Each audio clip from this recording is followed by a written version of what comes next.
Good morning, good morning, good morning. Welcome to the GM. I'm your guy Boulanger. And up next, man, we're going to get into some recent news and we're going to use our imaginations this morning. So, welcome to Franchise Tag Deadline Day. Uh, so, we kind of are all on the clock waiting to see if the Baltimore Ravens get a deal done or tag Lamar Jackson. And it's looking more like the Ravens have become more aggressive with getting a deal done with Lamar.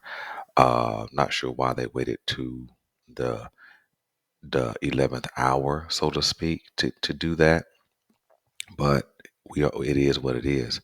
But either way, Lamar Jackson will either be a Raven long term or he'll be a Raven short term.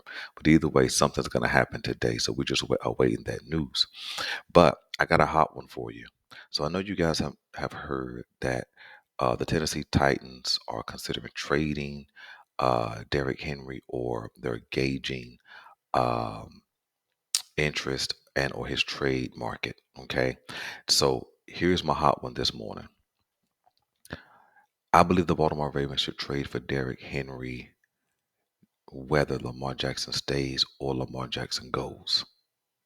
Now, my preference is that Lamar Jackson stays and they still go get Derrick Henry. I think Derrick Henry with Lamar Jackson could be as valuable as getting him a number one receiver like a Mike Evans or DeAndre Hopkins. Hear me out. So we know that for the last 4 or 5 years, the Baltimore Ravens have been the number one run offense in the league. We also know that Derrick Henry has been the number one running back in the league. Now, I know he had a few setbacks this past year with a couple of injuries, but he bounced back and had a strong finish to the season, although Tennessee couldn't get into the playoffs. But if I can borrow your imagination, I want you to imagine a 6'3", 245-pound Derrick Henry in the backfield with Lamar Jackson. Whether Lamar Jackson runs it or not, Derrick Henry is still going to bring the attention to the running game. Now, the whole league knows already that Baltimore has been a run first team, and we know Todd Monken is going to bring some diversity. But the one thing we know is that Todd Monken has already had some experience with a top running game over in Cleveland with Nick Chubb and whoever his running mate was at that time. It may have been Kareem Hunt, but I don't think that it was. So running the ball is still going to be on the table for sure. But how scary would the Baltimore Ravens be when you got Derrick Henry back there, Lamar Jackson back there, and you don't know whether Lamar's going to hand it off or keep it? And if he hands it off, you still have a guy who has 4.5 speed and can certainly get downhill pretty quickly. And so defenses will not have any choice but to come down into the box. That's going to make the passing game even more explosive under Todd Monken, because when they have to commit 7 and 8 into the box, that leaves all the receivers, whoever they may be, one-on-one coverage. So if that's Alan Lazard, if that's Jacoby Myers, if that's Rashad Bateman, uh, if that's Devin Duvernay or Mark Andrews, Isaiah Likely, you see, because you have to commit that. Right? How intimidating with the Baltimore Ravens. I'm excited even talking about it. You see, we've been talking about a top wide receiver, for months to years. But I think that this could be just as impactful and really could be a key to put Baltimore over the top. Um, we know that Derrick Henry doesn't get tackled for losses, and we know that he doesn't get knocked back. So we're looking at a run game with J.K. Dobbins and Gus Edwards previously, who averaged 4 to 5 yards a carry. Imagine what that is with Derrick Henry, and you could still hold on to J.K. Dobbins as a third down back or fill in for Derrick Henry when he gets a blow. Right, that takes the running responsibility off Lamar. So now all he has to do is scramble, right, still gonna be an elite runner, but scramble versus having to call designated run plays, right? And so, and even when they call designated run plays, you can still fake it to Derrick Henry, which is gonna bring the entire defense down.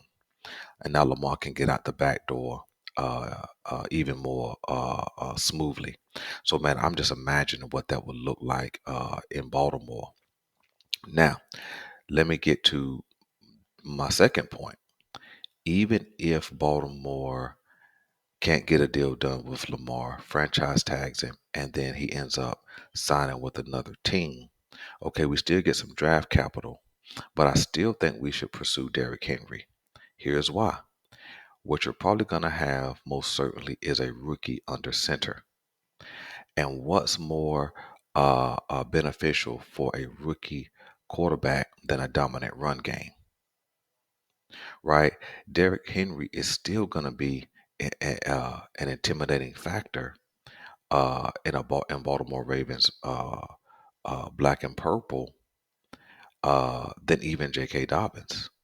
So you could still go get him, put him in the backfield, who then again, they still have to commit 7 or 8 into the box, which then makes a rookie quarterback's reads even more clean, right?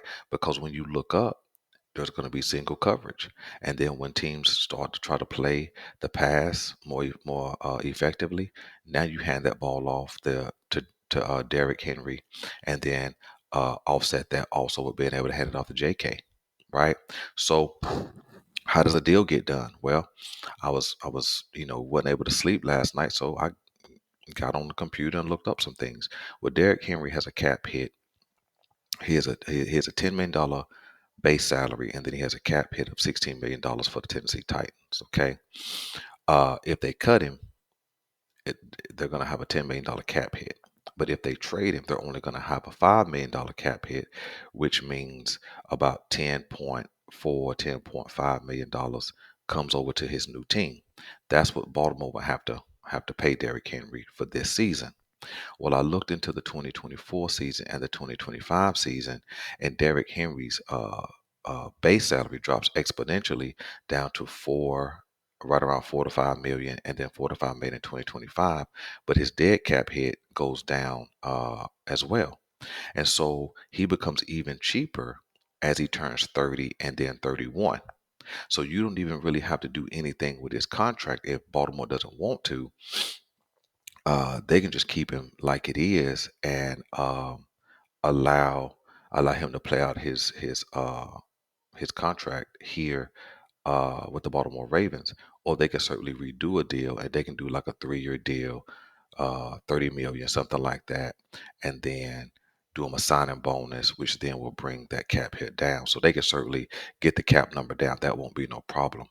And so I think that he definitely benefits a rookie quarterback, but I think they would be devastating him and Lamar Jackson together if they could keep Lamar Jackson in house. Going to get Derrick Henry may even help Lamar decide to stay with Baltimore at a different kind of price. I doubt it, but it may, because that's super exciting for me even talking about it. And so let's talk about what the trade would look like. So I think that in order to offset salary, okay, I think you go with a third or fourth round pick and Gus Edwards, who has a $5.6 million cap hit, and trading Gus Edwards would save $4.3 million under the Baltimore Ravens cap. Or if they cut him, it also saves $4.3 million under the cap. So trading Gus Edwards and a third or fourth round pick would offset the $10 million. So then that makes Derrick Henry more affordable. So you don't even have to do anything with his contract. So a trade would look like a third and Gus Edwards, or a fourth round pick and Gus Edwards for Derrick Henry. I think they can certainly get the deal done. I would love, and I know they can't think about that right now, because the all focus is on getting a deal done with Lamar Jackson. But I certainly think if they do the franchise tag, they should look that direction. So listen, that's my take, man. I'm your guy Boulanger. This is the GM, and I'm out.